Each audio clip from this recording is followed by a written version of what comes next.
And we're back. Hey, I'm Wolf. And I'm DJ. They're here for another podcast. It's been a couple of weeks. We've missed you guys. Missed us. But yeah, we're here for another one.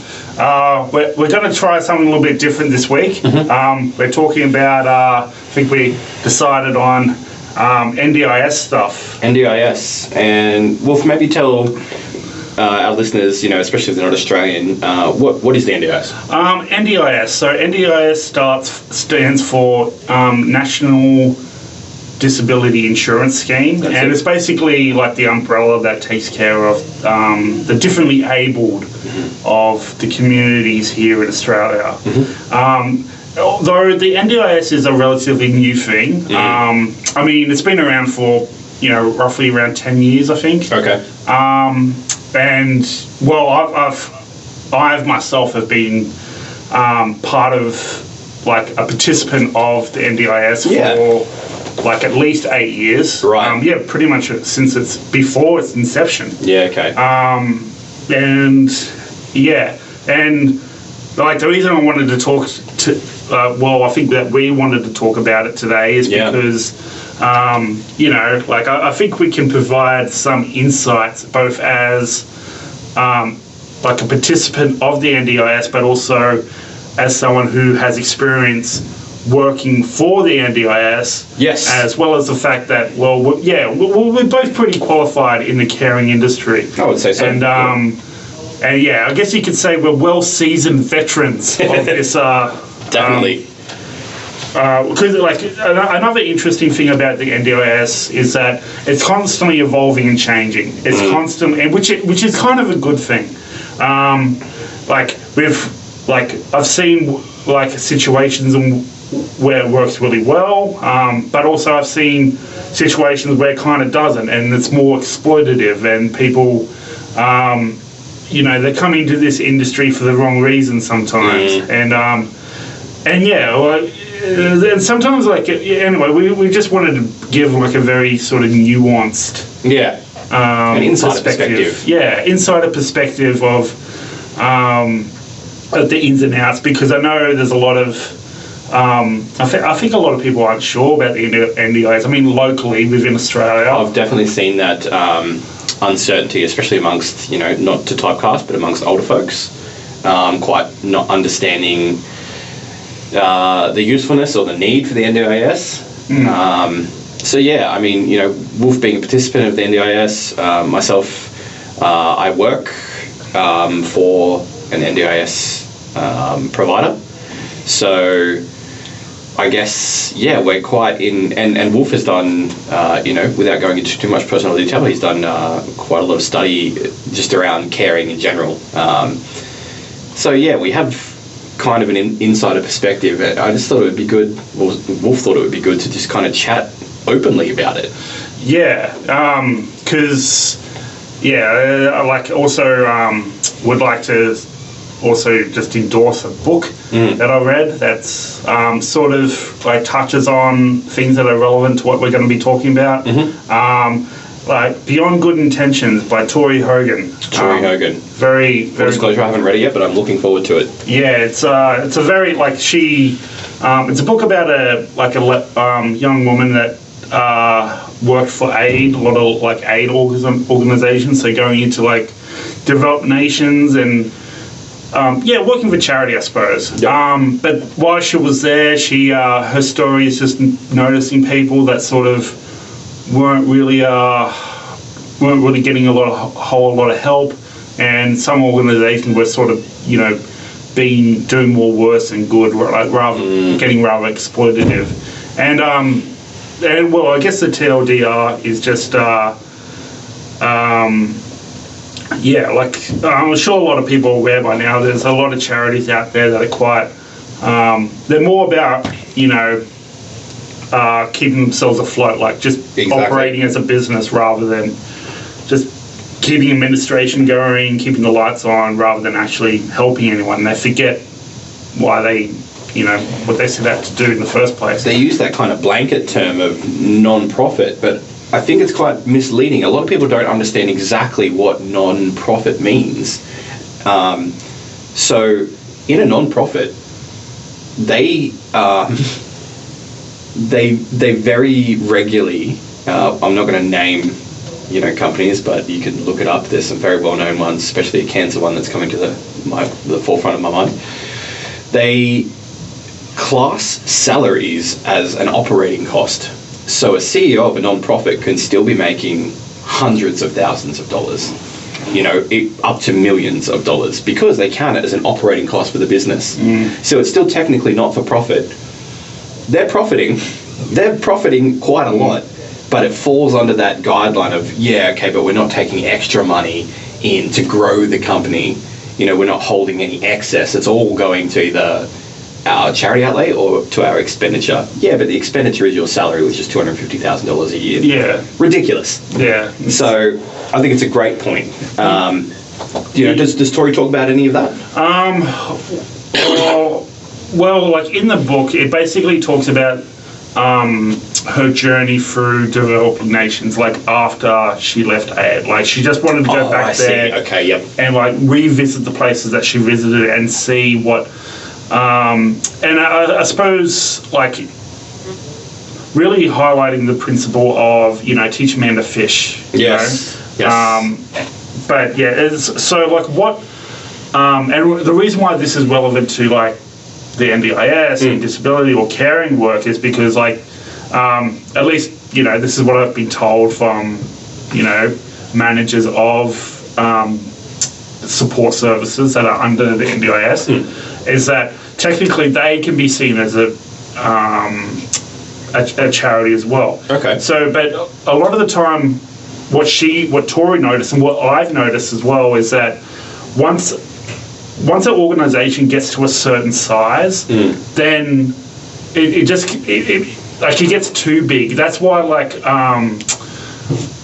again, not going to name any names, but like I really appreciate the services that I'm with now. Like they sort of they want to help everyone, but they can't because they have to. As more participants come in, they need people to balance that that workload, if that makes sense. It does, yes. Because if it ends up being that, you've got all this money, you've got all these services, but they're not accessing it. And an example of that is just, so there was a company that I was involved with a few years ago. As a participant, right? As a participant, yeah. They were, they were relatively large, but the owner ended up selling the company to a even bigger company. Bit of a weird story, as to why that happened. There was no real bad guy in that, except the company that was sold to. Okay. Really, again, not going to name any names. So this is the big guy that bought the company. This is a big fish. They're massive in Australia. Right. And I think they're even international at this point. Right. But yeah, so. And obviously, a lot of people, participants, workers, parents of participants, everyone was like, what's going to happen? They came in, they sat us down and say, hey, look, there's not going to be any changes. In fact, we'll enhance them all. They promised the moon and the stars, but once they got it, they were like, no. Oh, man. They're just Isn't that how it goes, though? Yeah, it's just I remember them even deciding I was doing photography with them and I was enjoying it really well, but they decided because you're not getting not enough other participants are doing that, we're just going to cut it. It's just guys, you're a multi-million-dollar organization. How can you the bottom line was the dollar. Yeah, I saw all your CEOs. You're dressed up in these fancy suits and all this sort of stuff. And it's just and you promised you were going to do the exact opposite of all this sort of stuff, And it's just that is an example of because I know this company. I knew them when they were quite small. Okay. And they didn't start out that way. Right. But I've seen it in other a service that I just left recently. They were also pretty good when I first signed up with them. But over the years they just started to get very sort of underhanded with how they go about doing stuff. Like it's just like, and yeah, it's like if we're gonna to anyone out there who's not familiar with the NDIS or might have some questions about it, whether or not like it's worth the tax money and all that sort of stuff. It's like it is, and like I'm definitely like I can speak on my personal experience. It was the situation that myself and DJ's in now. Like we can tell you that this is an example where it really does work. Where you are seeing absolutely good results, not just from participants but from workers. Like this is what it's almost mutually beneficial in a way.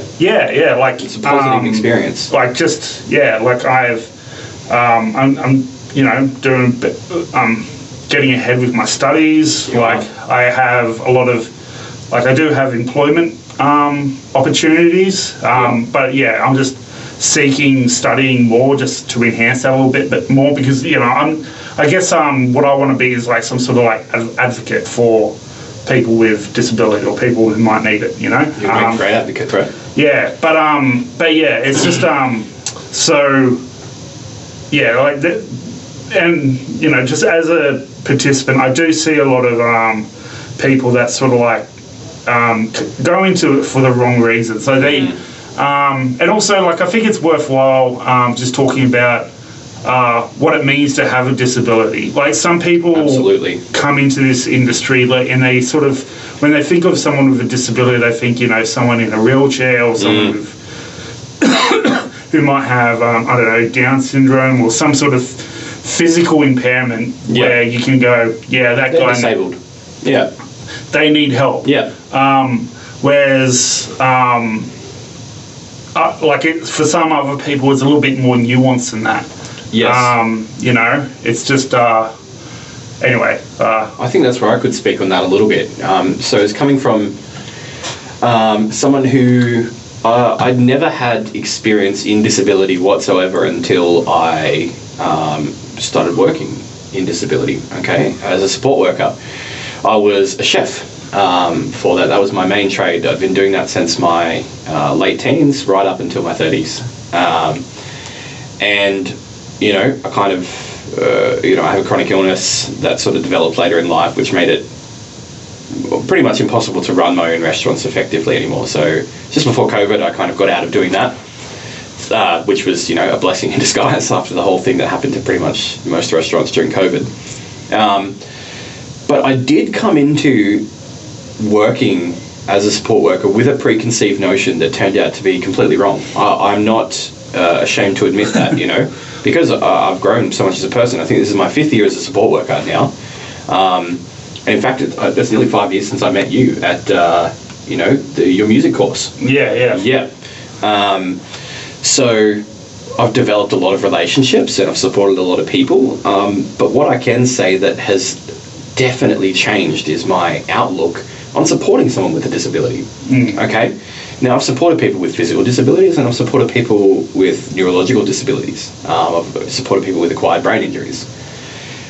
Every single one of those people are just people.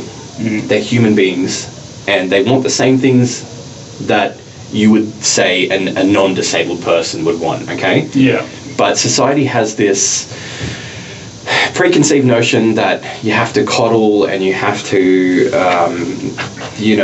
do everything for people with disabilities. That's just not the case. People with disabilities want fulfilling life just as much as non-disabled people want fulfilling life. And I think as a support worker, that has been my main goal, is no matter who I'm working with or what their capacity is that I want them to leave our support feeling like they were empowered to do whatever it is that they want to do. It's not up to me to decide what they want to do. That's not my life. And I think that's what makes an effective support worker. I have seen quite the opposite in the industry where it's almost taking on like a parenting role. And especially as you start working with people that are older, I don't think that's an effective way to treat someone. Well, yeah, I'm glad you brought that up because, like, just recently, I was experiencing stuff like that where, it's like, people like sort of like treat you like, they're your dad or your mum, and stuff like that. It's going to be frustrating, man. It can be a little bit. But at the same time, you know, I understand where they're coming from. Like, they're probably like, they're probably just trying to do their job. Or I do get it. And but yeah, it's just so. The one of the main goals of the NDIS is to get people with a disability to be able to be self-sufficient, to be independent. Agreed. Which I agree with, which is fine. But just a kind of caveat to that, though, is so if your organisation that has started going down the path of, you know, taking 85% of our pension. You know, people on a DSB, they don't get a lot. I mean, it's enough. It's a good amount to live by if your rent is decent. But if you're an organisation that's taking 85%, like, I know someone who lives off very little with that. They don't have a lot of wiggle room. Yeah. And how do you save? How do you? Yeah, you can't. You can't. It's just $50 a fortnight they're living off. That's criminal. Yeah, and like that money, that the reason they pay so much is because that organisation also, they it pays for food, electricity, internet, all that sort of stuff.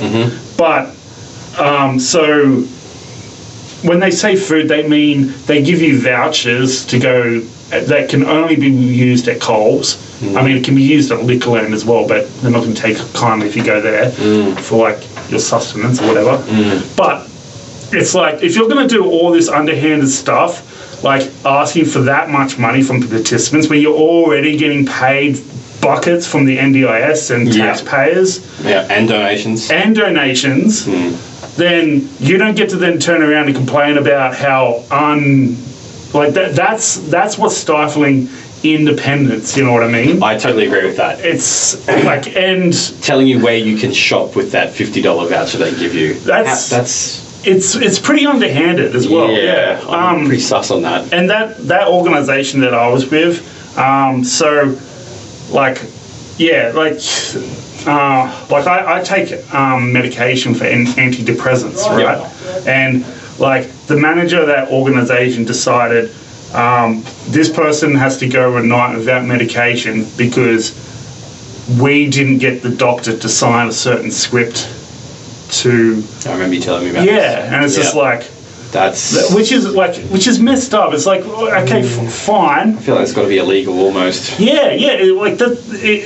You can't prevent people to getting medication just because you screwed up some kind of contractual. Let me tell you as well. This is coming from first-hand experience. If you go into a chemist, right, and you say, "Oh, look, my script's just run out, but I usually get my medicine from here.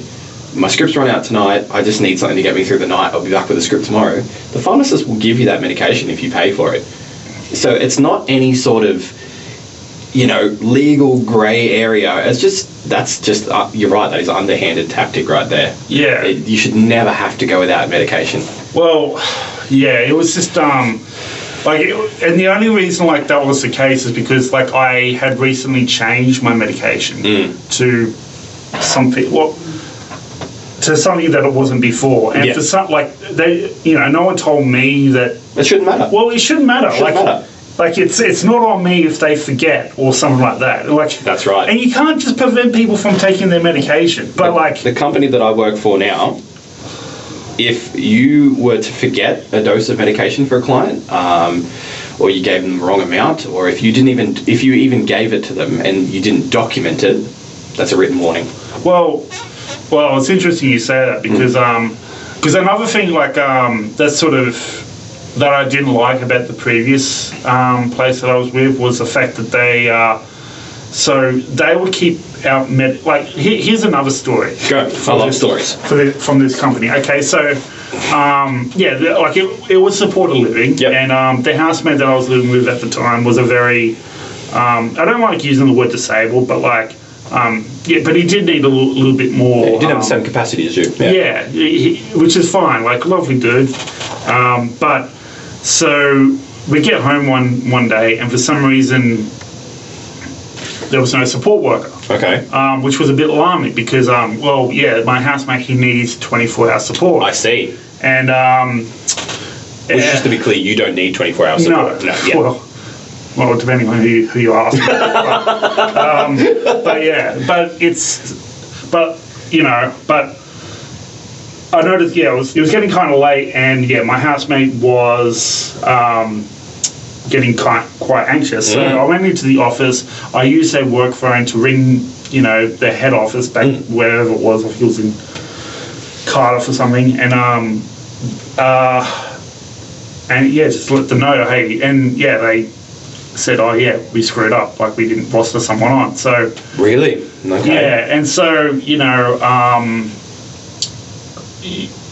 like that's a pretty big deal. It is a big deal, especially because like I said, like they keep our medications in the office. Like, so you can't even access it. Yeah, we couldn't even access it. Although I did, at the time, I did just go, well, it's past my time. I need to take it, so I just took it. Good. Yeah. But so after that was happened, the manager or one of the managers was like, well, we better not let that happen again. So they put a safe in the office with the phone and our medication. So if something like that were to ever happen again, there's nothing we can do about it because we're not trustworthy. For some reason, even though I did the one and only time I ever went into the office to use their phone without permission was to tell them, hey, look, there's a bit of an emergency here. Yeah. But their immediate response to that is let's put safeguards in place to make sure that if this does happen again, there's nothing we can do about it, because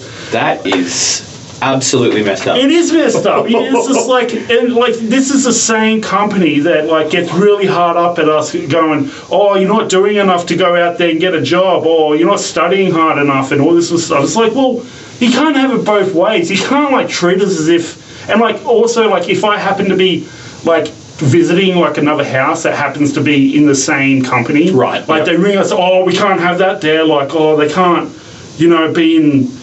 Yeah, get them out. This is go back into your cell, just, it's what the it's we're not criminals, you know what I mean? I can't think of anything less empowering than that. Yeah, and it's don't get me wrong, the co-manager is lovely. Part of the reason I was with them for so long is because you could definitely tell that they did care, and they do.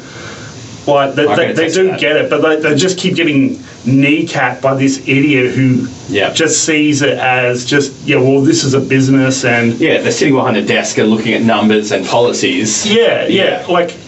Keep in mind as well. I probably saw this person. It's hard not to mention names, but I don't want to. But this person that I'm talking about, this very underhanded, very kind of terrible person that should not be in disability or caring industry. Sounds like they need to be heading a corporation with shareholders, you know what I mean? Well, yeah, it's just I barely had any, none of us ever had anything to do with this person.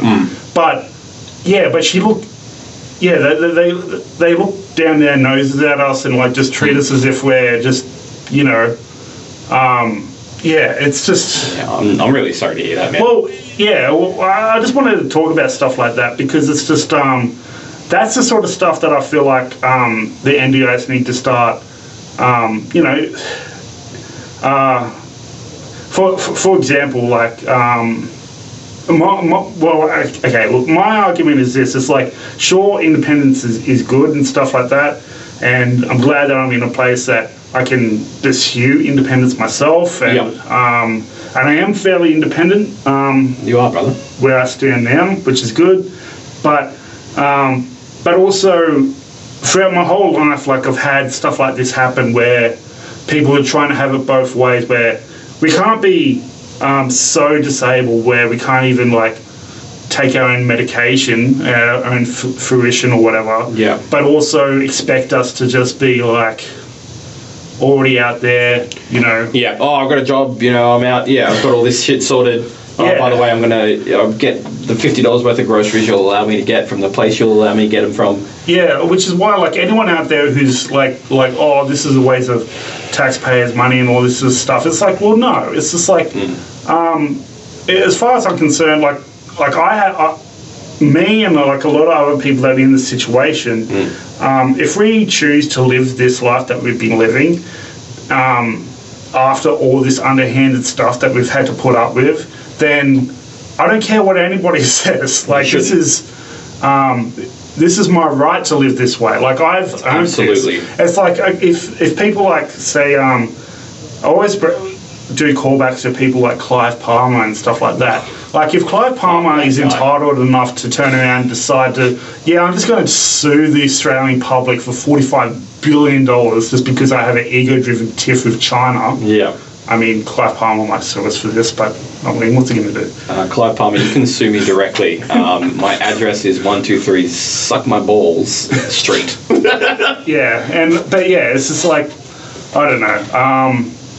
I feel like me and like a lot of the people that I've like spoken to over the years, like we have earned our right to be able to like, live comfortably. Like still pursue like independence, but Absolutely. But it's it has to be in our own time, in our own way. Well, that's independence, isn't it? Well, yeah, exactly. It is independence. Just to interject there, and I agree with everything you're saying. But you didn't have to earn anything. You earned that right the moment you were born as a human being, in a free country where we have a human right to be able to live to the best of our ability, okay? And we're lucky that we do live in a society, I guess, where there is schemes like the NDIS.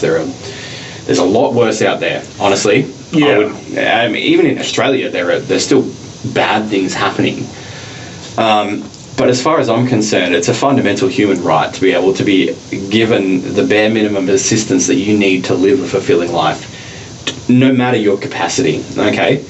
And that's where I really feel strongly about being a support worker, is that I don't want to see those injustices happen. They make me sick to my stomach and they make me angry. Yeah, that's not to say like there's not also participants that do exploit it. Oh, 100%. That's like any community, you know what I mean? You always have the people that are trying to exploit something. So I will agree with you on that. And I've experienced that firsthand. Someone trying to kind of use the whole client support worker card against me. Nothing ever came of it, but that does happen. It does. Like, I've seen it happen. Yeah. But that's all the more reason, like, I've said this a few times to a lot of people that, like, participants and workers of the NDIS, is that my main criticism of the NDIS is, like, they got to stop implementing these one-size-fits-all sort of things. Yes. Because, like, it's the exact opposite of the ethos of the NDIS, really. Yeah, like, you can't be, you don't want to punish the whole community over, especially since, like, we touched on before, like, it's an ever-evolving, absolutely changing industry. Especially every new government we go through has got their opinion on the NDIS. Every fucking one. Yeah. And it's just so, and, like, just going back to the story from before where, what happened with that big company, that acquisition, that slightly smaller company. That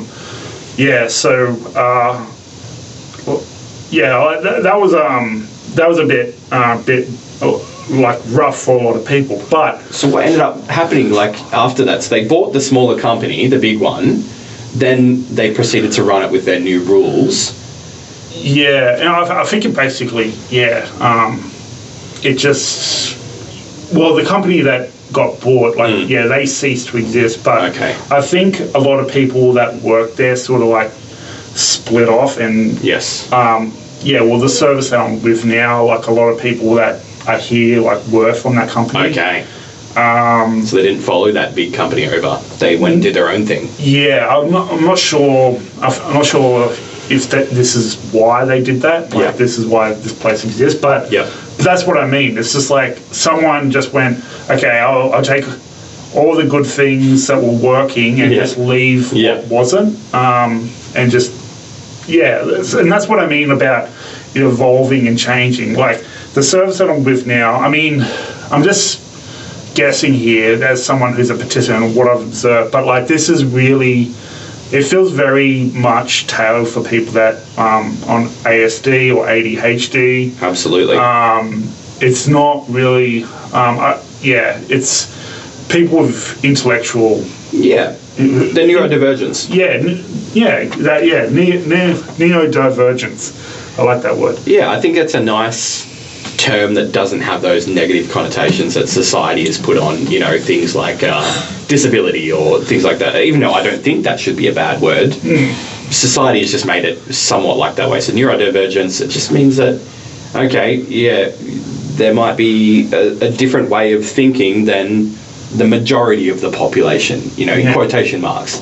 It's just it's just a difference. It is just a difference because and that's something that I can say as a support worker as well, is that people have this preconceived notion of working with someone with a disability where it's going to just be this completely, one-sided relationship sort of thing. But the fact of the matter is, a lot of the clients that I work with, I've developed a genuine friendship with because they're just human beings like me. Yeah. There's no difference. And just touching back on that independence thing before, I had a thought that I wanted to say, but I didn't want to interrupt. Independence, while yes, it does mean like doing things by yourself, independence you can also be independent while having the support that you need, you know what I mean? And for me, that is just, supporting the client in what they want, what their goals are, what they want to achieve. Give them the most independence they possibly can have, but just be there to back them up if they need it. You don't have to take control of the situation and go, I'll do this for you. No. Just be there if they need it. Yeah. That's it. Well, just getting personal. Just with my situation. I'm studying at uni at the moment. Yep. And killing it, by the way. Yeah, and part of the reason why I am, I feel like, is because I do have someone that's there. That's really good. It does help make the experience feel slightly less overwhelming. I could imagine. Yep. Because university can be quite. I mean, I like it, but you do come across some. It's a lot. Rather opinionated people. Absolutely. And which is fine, but I have a lot of strong opinions myself. Yeah. Opinions are like buttholes. Everyone's got one. Yeah, that's right. but yeah, like that, and I feel like this is this is definitely the situation that I'm in personally. I'm lucky to be in it, but I feel like this is a perfect example of why the NDIS is a good thing.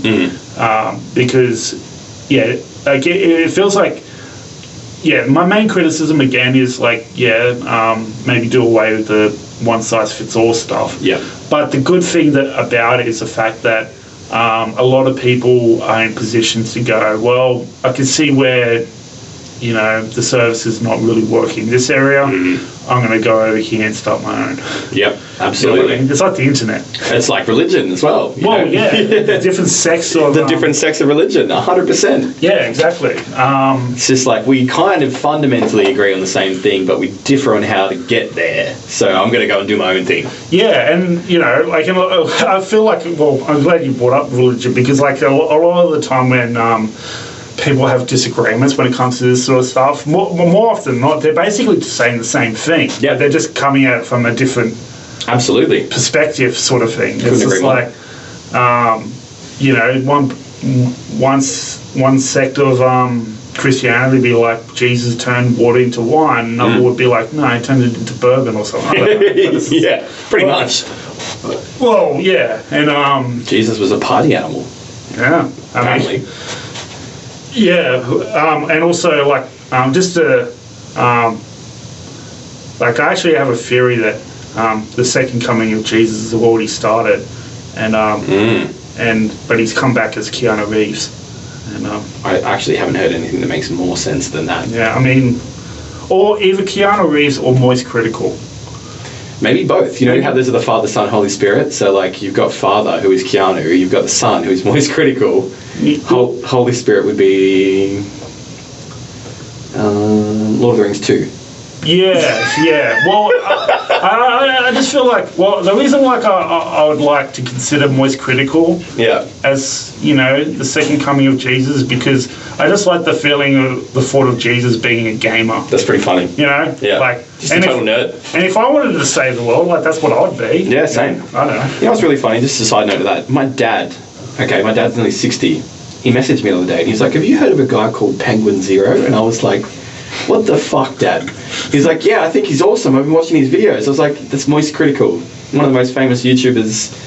How did you discover him? He's like, oh, he made something making fun of like alpha male sort of dudes. And I was like, oh yeah, that checks out. So now my 60-year-old father is loving Moist Critical. Yeah, it's pretty funny. Nothing surprises me anymore. Like, my mum plays World of Warcraft. That's sick. She's a 70-year-old woman. That's so sick. Although, I want to see. I think there's more like older people. Like I did come across, although apparently she just retired, just as like the 80-year-old Skyrim player. You know why she retired? People being mean on the internet. Oh, yeah. She's 80. Fuck. Who's been to an 80-year-old woman? That's Yeah, but she was great. Only for the 5 seconds that I heard about it. But I mean, I kind of like to see that because me too. I think there is a stereotype of older people. Mm-hmm. Like we think they're just uncultured. Not with the times. Yeah, but like as someone who's worked in aged care a fair bit, and this sort of does play back into the caring industry in the NDIS. Like I kind of see old people just kind of like kids. Yeah, you know what I mean? Like I'm actually going to pick up my parents soon. There you go. Well, pick them up and drop them off. Like they did to me when I, Literally, it is kind of like a circle that you followed around, and it's just like they're just like, and ABC. I think there was a show where like they had kindergarten kids or something go visit the elderly, and because they liked candy, needed to be reminded to drink water. Had a glass of milk. Yeah, that's right. Yeah. Naps. Had a good nap. Plenty of nap. Plenty of napping. Yeah. Anyway, I think that's probably it for the week. Yeah. On that note. Look, any relevance links will be down below as usual. But Wolf and I were saying this might be a recurring sort of topic, and maybe bring some guests on to talk about this sort of thing. Yeah, it's because it's for me personally, I'm sure you as well, DJ. This is a very close to home sort of topic, but I'm sure it is for a lot of other people too. And so we'll like this to be an open discussion. Please. I'm quite open about having ASD and all this sort of stuff, but I would like people to feel comfortable participating in this discussion through comments or whatever. Anyway. But it's been good, and I guess we'll see you next time. See you next time.